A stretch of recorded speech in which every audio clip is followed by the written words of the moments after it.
Bueno, hoy ¿Le vamos a metiste el hablar- aplauso? No se lo he metido, pero no importa. Ya yo lo cuadro, ya estoy hecho un experto. Ok. Hoy vamos a hablar, hoy es el último episodio de la temporada número palito. Bienvenido al 2026. 2026. Chico, me he enredado, ¿no? ¿Cómo está ahí? Vivo. Episodio 17. Yo recuerdo cuando llegamos a los primeros 10. Van 17. Y van 17, ¿no? Y contando los 3 especiales que hicimos, son 20. O sea, 20 episodios. Tienes razón en tu verdad. 20 episodios. Bueno, gracias a todos por escucharnos. Yo creo que hay unas luces por allá que están prendidas, Ok, pero bueno. no importa. Después de esto, vamos a tomarnos un descansito como de 2 semanas para empezar con la segunda temporada con el episodio 18. Y bueno, y ahí tienen que estar pendientes de las redes, más nada. Bueno, ahí vamos a empezar. Dígale, pues. Lenin Pineda. Zúmbate. Lenin Pineda por allá. Nelín.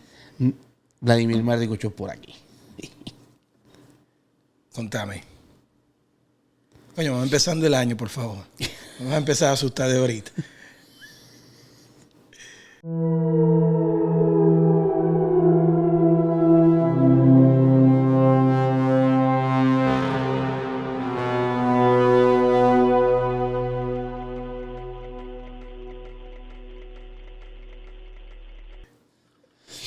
Bueno, me asusté más que Uzi. Bienvenido. Este te va a gustar. No te preocupes. Bienvenidos a Historias que no son cuentos, el podcast donde Lenin Pineda. mi hermano Lenin Pineda y yo, el Vladimir. el Mardicucho, te llevamos a los casos reales más oscuros, inquietantes y difíciles de comprender. Ya vais viendo cómo vienen los tiros, ¿no? Total. Hoy nos adentramos en la vida de un hombre cuya existencia, aparentemente tranquila, escondía uno de los horrores más perturbadores del siglo XX. Mucha gente te va a decir, ay, sí, yo lo vi, porque por ahí, Del siglo XX. del siglo XX. Por ahí hubo una serie que le hicieron no hace mucho en... ¿Cómo se llama la plataforma esta? Ajá. La La que no nos paga publicidad. La que no nos paga publicidad. Jenfrey. Un caso que inspiró películas, leyendas urbanas, series y personajes de terror que han marcado generaciones. Pero más allá del mito, hubo víctimas reales, un pueblo roto y una verdad sin adorno. No me digas. Hoy presentamos a Ed Gein, el carnicero de Plainfield. Mi madre. Bueno. ¿A cuánto tiene la picaña? Barata. ¿Cómo que se llama? Ed Gein. Pero no es gay. No es gay. Game, de juego. No. Game. No, G-E-I-N. Ok. Y no es gay ¿cómo se llama? Ahí sí no sé. El lavarropa, ¿cómo se llama? El detergente. No sabía Ese que... Acuérdate que... Bueno, laváis ropa. María la casa de mercado, yo no. Bueno, el silencio de las praderas de Wisconsin. Me gusta ese nombre. Wisconsin. Salud. Salud, Wisconsin. Ajá. En Wisconsin. Siempre había tenido algo inquietante. Los inviernos largos, el viento que silba o chifla, Ajá. entre los árboles desnudos, los caminos de tierra que parecen no llevar a ninguna parte. Va pues. En uno de esos pueblos apartados del mapa, donde las casas se miran entre sí con desconfianza, vivía un hombre solitario. Su nombre era Ed Gein. Y detrás de su aparente calma rural se escondía uno de los horrores más oscuros de la historia moderna. Ed Gein nació en 1906 en La Crosse County, Wisconsin, o sea, el condado La Crosse, en el seno de una familia profundamente disfuncional. Su padre, George, era alcohólico y violento. Su madre, Augusta, una fanática religiosa que veía pecado en cada respiración humana. O sea, no porque Rezame 200 para eso es pecado. Ok. Desde pequeño, Ed creció bajo el dominio absoluto de su mamá, pues de esa mujer. Controladora, autoritaria, convencida de que el mundo estaba lleno de maldad y de que solo ella podía salvarlo. Va pues. O sea, de esos fanáticos que... Sí. Bueno. Augusta odiaba a las mujeres. Siendo ella mujer. Siendo ella mujer. Excepto a sí misma. Las consideraba criaturas impuras. Enseñó a sus hijos, Ed y su hermano Henry, que el sexo era algo diabólico y que las mujeres llevaban al hombre directo al infierno. No tiene no está lejos de la verdad, pero bueno, ese es otro tipo de... Esa es otra conversación, esa es otra cosa. Dios mío, pero ¿qué le pasa a esa mujer? En ese hogar no había risas ni cariño, solo miedo, rezos y castigos. Chamo duro, ¿viste? No me imagino. Debió haber sido bastante duro vivir en esa casa. Y eso que era Wisconsin. Y eso que era Wisconsin.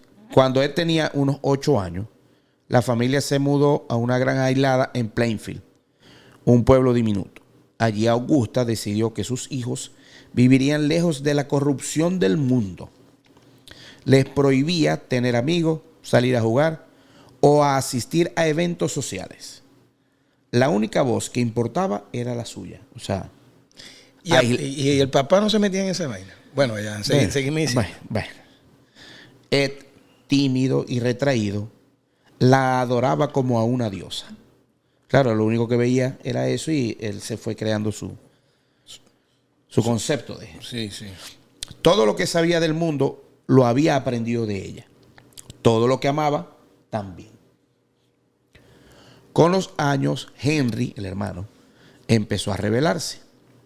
Cuestionaba las ideas de su madre y trataba de abrirle los ojos a Ed, diciéndole que Augusta no era una santa, sino una mujer amargada y cruel. No. ¿Qué puedes esperar?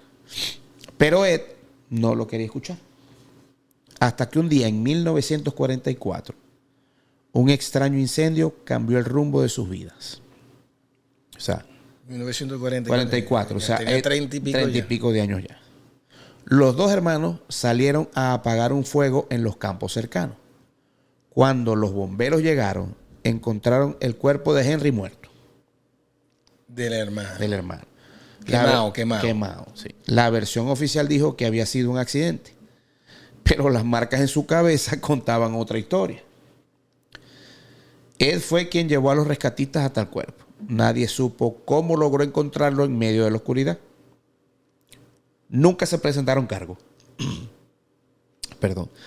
Pero muchos en Plainfield comenzaron a sospechar que Ed había tenido algo que ver con la muerte de su propio hermano. Tan dulces los mamones. Después de eso, Ed quedó completamente solo con su madre. La adoración se transformó en una obsesión. Cuando Augusta murió en 1945, Ed perdió su único punto de referencia. Fue el principio, su mamá, fue el principio del fin. O sea, como ella era su adoración, su cuestión, después que se murió el tipo dijo, ¿ahora qué hago? Sin mi heroína. Sin mi heroína. En el buen sentido de la Exacto. palabra. La granja quedó sumida en el abandono y con ella su mente. Los vecinos lo veían caminar por el pueblo con una mirada perdida. Siempre con una sonrisa nerviosa, hablando poco. Algunos lo consideraban inofensivo. Otros simplemente extraño. Pero nadie imaginaba lo que se escondía tras las paredes de esa vieja casa de madera. Pasaron los años y Ed empezó a pasar más tiempo en los cementerios. De noche. Solo. ¿Qué vaina Ed? ¿Qué vaina Ed? Decía que iba a visitar a la tumba de su madre. ¿Y el hermano no? Pero en realidad la desenterraba. O sea, la desenterraba. O sea, que varias veces la enterraba, la desenterraba. La enterraba, la desenterraba. En su mente perturbadora, la muerte no era el final, sino una oportunidad. Comenzó a robar cuerpos de mujeres que le recordaban a Augusta, o sea, a su mamá. Y con los restos hacía cosas indescriptibles. Fabricaba lámparas con piel humana. Cubría sillas con cuero de los cadáveres. Usaba cráneos como cuencos, o sea, como ¿cómo se llama? Potes de eso de vasijas, cosas. Ajá. Vamos a buscar aquí cuenco. Busca pues. Cuencos y leyendas. Cuencos. No, esto es otra cosa. Ay. Ahí está, un cuenco. Exacto. Una vasija. Sí. Un balde, una... Sí. Ponchera. Una poncherita.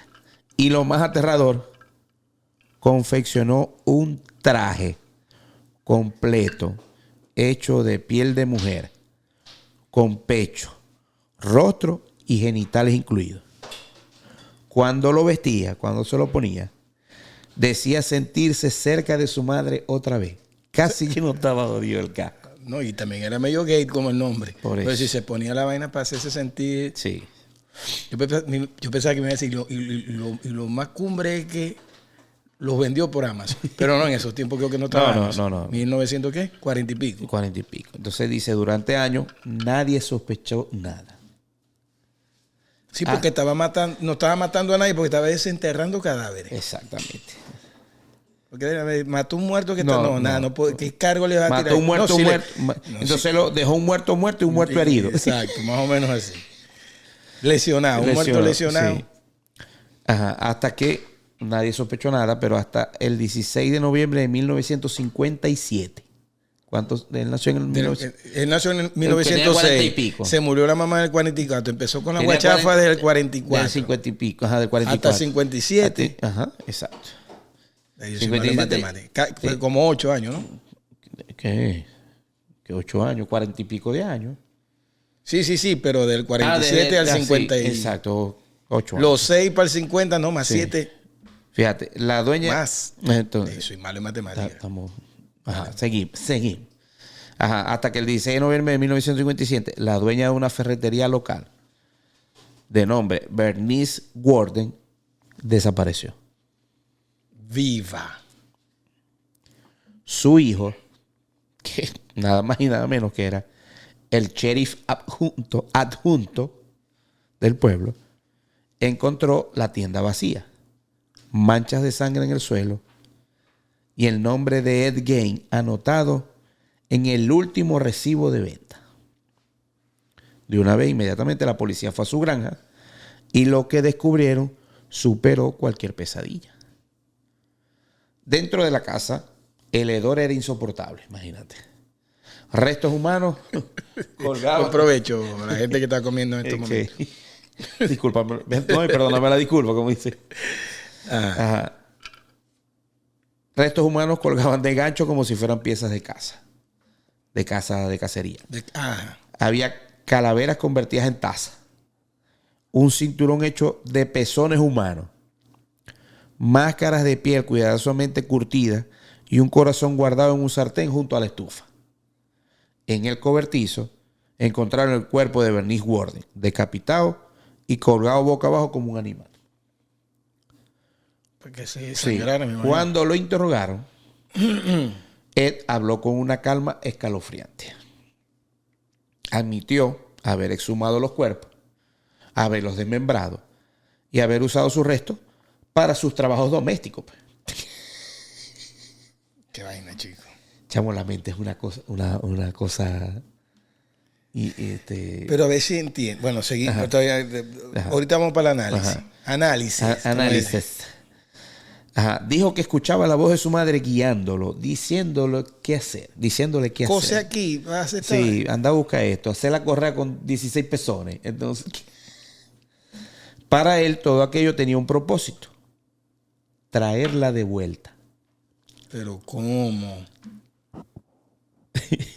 La policía descubrió también que otra mujer, Mary Hogan, dueña de la taberna local, había desaparecido 3 años antes.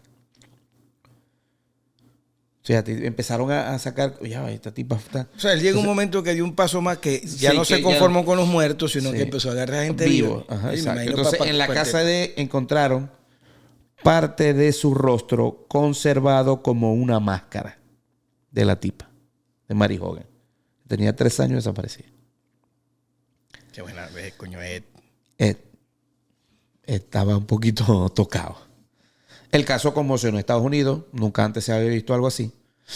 Los periódicos lo apodaron el carnicero de Plainfield. Y el país entero quedó fascinado y horrorizado con el hombre que había llevado el amor filial hasta la locura. El nombre de Ed Gein se convirtió en sinónimo de horror. inspiró personajes que marcarían la cultura popular. Norman Bates en la película Psicosis.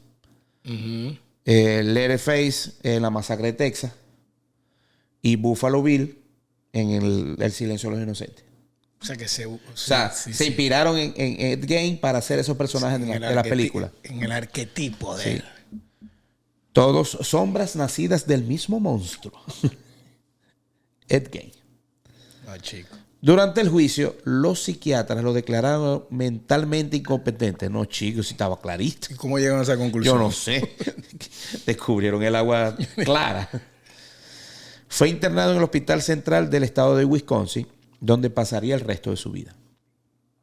Ed Gein no era un asesino serial. O sea, no cumplió cárcel como un... No, porque no, se dictaminó que tenía una enfermedad mental. Que tenía una enfermedad. No, casi que no. Se volvió loco. Estaba un poquito sollado del casco. Entonces, ellos dijeron que no era un asesino serial en el sentido clásico, o sea, común, pues. O sea, de que yo me llevo para acá, la mato, me llevo me voy atrás, la mato también. No. Solo se confirmaron 2 víctimas. Además era muerto que ya... Exacto. Pero los remataba. Pero su mente perturbada dejó una huella que, o sea, de verdad que es imborrable. No mataba por placer, sino por una necesidad enfermiza de reconstruir el amor perdido.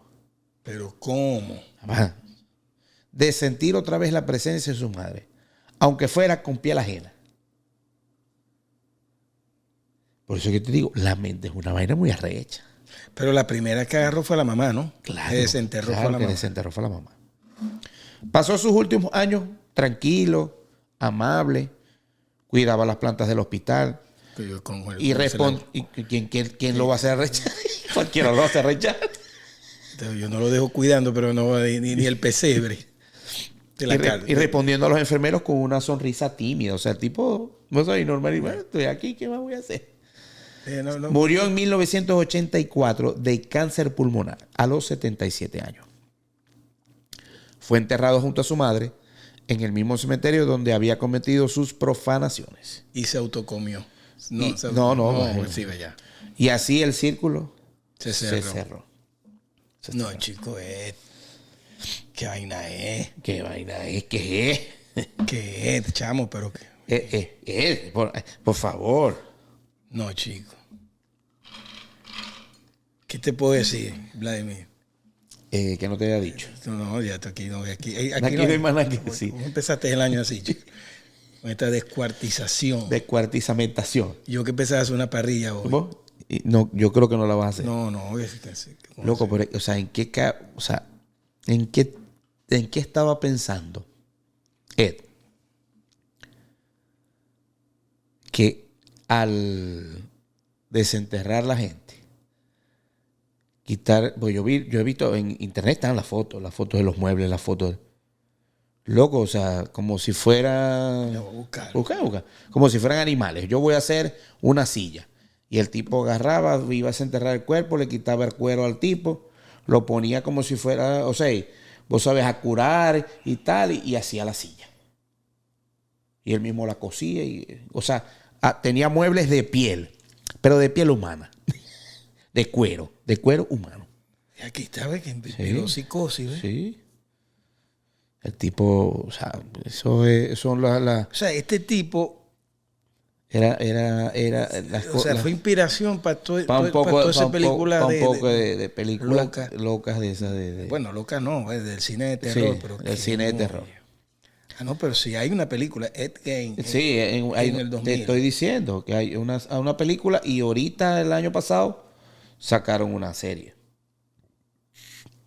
Que el actor no creo que se haya vuelto loco, pero le puso corazón para... Hay una de Jeffrey que se llama Monster. Bueno, pues esa es la de basado en una historia de ajá, sí, loco. Chico, y su cara es más buena. No, tiene cara de buena gente. Vos veis la foto y vos decís, ese viejito no hace nada. Todo lo que hizo. No hace nada que mató un poco. No hace nada que mató. Que se enterró un poco de cadáver y mató un poco de gente. Bueno, mató dos. Que se sepan. Porque dejó 2 muertos y 2 muertos lesionados. Uno sin cuero en el brazo y otro. No, que las incógnitas de la mente, o sea, yo creo que el tipo es el cerebro, tuvieron que, después que se murió, vamos a estudiar porque, o sea, cómo llegó a ese tipo a hacer lo que hizo. Pero yo digo, cuando profanaba las tumbas, ¿será que eran viejos, no tenían familiares, que no se dieron cuenta por ahí? Aquí están desenterrando. Aquí están desenterrando. Lo que pasa es que... O buscaba víctimas nuevas porque no, se utilizó carne. Fíjate algo, ¿no? Que yo me he dado cuenta aquí. ¿Vos sabés que te has dado cuenta que hay unos gays aquí? No, chicos. Vos sabés que está la iglesia y al lado siempre hay un cementerio. Y todo el mundo tiene acceso a llegar ahí y tal. Entonces, ese era un pueblito que estaba lejos. En Wisconsin. En Wisconsin. Entonces, todo el mundo rascaba allá con Wisconsin. Imagina, con el Wisconsin. Entonces, nadie le paraba bola al gay. Ahí va el gay. Exacto. ¿Y ese pico y esa pala? Nadie le hacía caso porque todo el mundo pensaba, no, es el viejito, ¿ves? Ahí no estaba tan viejo, ¿viste? En el 5 tenía 40 y pico de años. Loco, qué vaina tan loca. Bueno, el viento de Wisconsin sigue soplando sobre Plainfield, llevando consigo los ecos de esa historia. La granja de los Gaines fue destruida hace décadas, pero en la memoria colectiva su sombra persiste. No por el horror de sus actos, sino por lo que revelan. El abismo que puede abrirse en una mente humana cuando la soledad, la culpa y la devoción se mezclan en la oscuridad, lo que estoy diciendo. O sea, ¿qué fue lo que se le metió a ese tipo en la cabeza? Y yo voy a hacer esto. Y no tenía nadie que le dijera porque su mamá había pelado gajo. El hermano también. Y el hermano lo había pelado el gajo al hermano. Y el papá brilló por su ausencia. Porque al final no hay monstruos más temibles que aquellos que nacen del amor malentendido. ¿Esa frase de tu propia cosecha o la de mi propia cosecha? Malentendido y mal atendido. Y mal desenterrado. Porque de verdad que... Porque a ti te lo enterraron. ¿Cómo se llama? El tipo Ed Gein. Ajá. Bueno, aquí no hay más nada que decir. Pueden poner en el buscador de Google Ed Gein y van a ver en imágenes todo lo que ese tipo hizo. Con los muertos y con los muertos vivos. Ahí lo tenéis. Ahí lo tenéis. Pues. Bueno, gracias por acompañarnos en este episodio 17, el último de esta primera temporada. Gracias por habernos acompañado, soportado con estas historias que de verdad no son cuentos. Si por casualidad no vienen descubriendo, sí. Está bien el verbo, sí. Sí. Ahí tienen todos los episodios desde que empezamos. Desde que empezamos. Y le dan a la campanita. ¿Cómo se llama? Nos empiezan a seguir. A perseguir. No como Ed Gein. No como Ed Gein porque nos van a perseguir hasta después de muertos. Los muertos heridos. Pero sí, persíganos. Sí, ajá. Recuerden seguirnos por Spotify, por YouTube, por Instagram, por TikTok. Y activen las notificaciones para que cuando empecemos la otra temporada ya ustedes se den cuenta que ya empezamos de nuevo con historias que no son cuentos. ¿Qué fue? ¿Le diste o que no era? Le dije que no era. Cuentos que no son historias. ¿Cómo que te tomaste un Wisconsin? Como decimos, yo me voy a voltear porque yo soy... Ay, broma. Olvidadizo. Bueno, por aquí el Mardicucho, @elmardicucho. Lenín Pineda, No. Lenín Pineda oficial. Te esperamos en la próxima entrega donde vamos a seguir explorando historias que estremecen, sorprenden y nos recuerdan que la realidad muchas veces supera a la ficción. Nos vemos en un tiempecito, vamos a tomar un breve descanso y vamos a seguir con la segunda temporada. No se la vayan a perder. Vaya.